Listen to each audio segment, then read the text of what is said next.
Top Gun Maverick. So this is a project that has been brewing for quite a long time now, and there have been a lot of delays throughout that time. There were delays around about 10 years ago when the original director of the first film, Tony Scott, passed away, who was going to return and direct this film. And of course, the coronavirus pandemic hit, so that caused, a lot of stirs and a lot of issues in the build-up to the film. So there was a sense of frustration, I'm sure, from fans of the first film wanting to see this sequel. And to be perfectly honest, I wasn't initially interested in watching Top Gun Maverick because I hadn't seen the original film before. Although, as I'm filming this review right now, it was only 2 days ago that I saw the original film for the first time, and I didn't think it was anything particularly special, but I enjoyed it and I can see why people like it now. So expectations of the sequel were a little bit up in the air, but I know that people have absolutely raved about this film and said it's up there among the best sequels of all time, and that it is superior to the original film. Set 36 years after graduating from Top Gun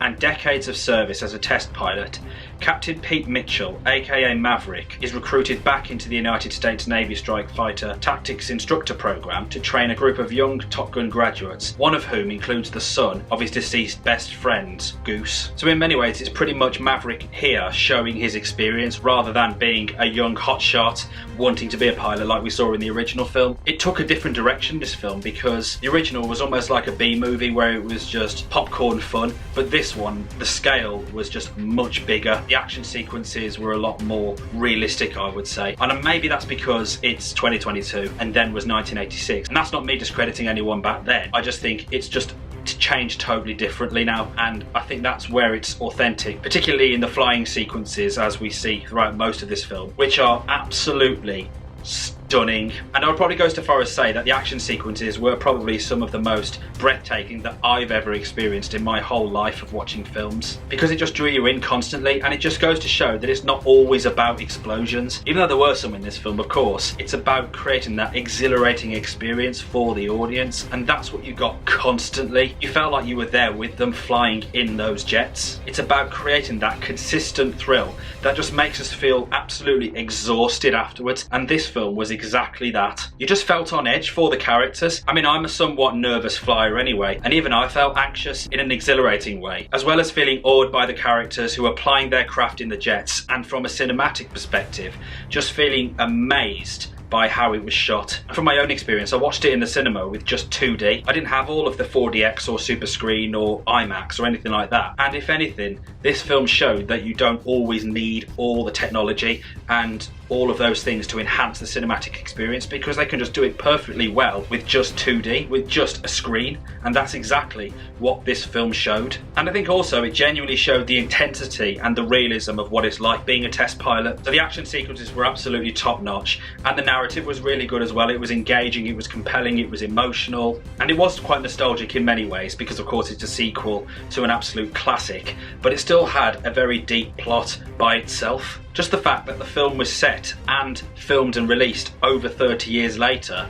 adds that authenticity to the story and the journey that the characters go on. And that's why I think sometimes, particularly these days, a lot of long awaited sequels really do work. Look at T2 Trainspotting, look at Blade Runner 2049, look at Mary Poppins Returns, and also Mad Max Fury Road. They're all sequels that perfectly generated nostalgia and a new story for a new audience after many years, and they just worked absolutely perfectly. Some would say that some of those are better than the original. I would definitely put a case for Top Gun Maverick. In fact, it is easily better than the original film. Now, Top Gun was a film that made Tom Cruise a star. It was his major breakthrough in Hollywood back in the mid-80s, and here he returns to it as Captain Pete Mitchell, aka Maverick. And to be honest, I've never been a huge fan of Tom Cruise because I don't think he's a particularly good actor. I've never really felt engaged with many of the performances that he's in. Don't get me wrong, there were one or two, but I just never really kind of got hooked by how good he is as a performer. He was more a character actor. But here, he delivers, in my opinion, one of the best performances of his entire career. And I think where Tom Cruise is a great match for Maverick is because he is quite an accomplished pilot in real life. So he's able to get into the character even more because of his own accomplishments. And we definitely see a different Maverick this time, not just because he's older, but because because he's reflecting on a lot of things that have happened in the past, which he's still shaken and traumatized about, but also he's not sure about what his next move is. He's kind of almost like in a midlife crisis. And when Maverick is brought in to train these pilots, you can see that he's well experienced, he's noble, he's brave, and he is still considered among the best. Of course, you never saw the events in between when he graduated and became a pilot in the first film to this point, but that's not such a bad thing, I don't think, because it just allows you to just imagine for yourself as to how that journey was for him. So as I say, after 30 years, Maverick is still shaken by the death of Goose, and he's in there training his son. In many ways, he became to Goose's son Rooster, like how Rocky Balboa was to Adonis from Creed. And here in this film, we have Miles Teller as Bradley Bradshaw,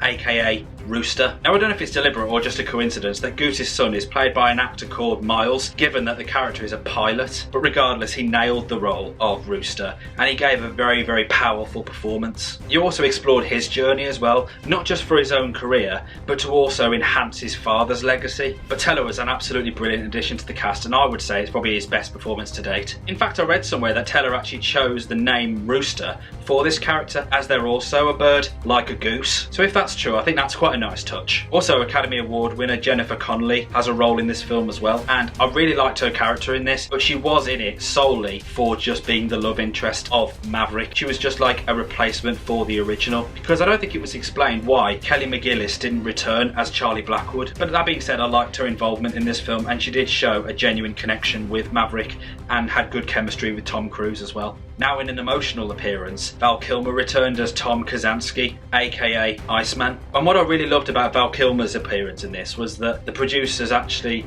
blended into Val Kilmer's real life throat cancer diagnosis, and you could feel that emotional connection between Iceman and Maverick.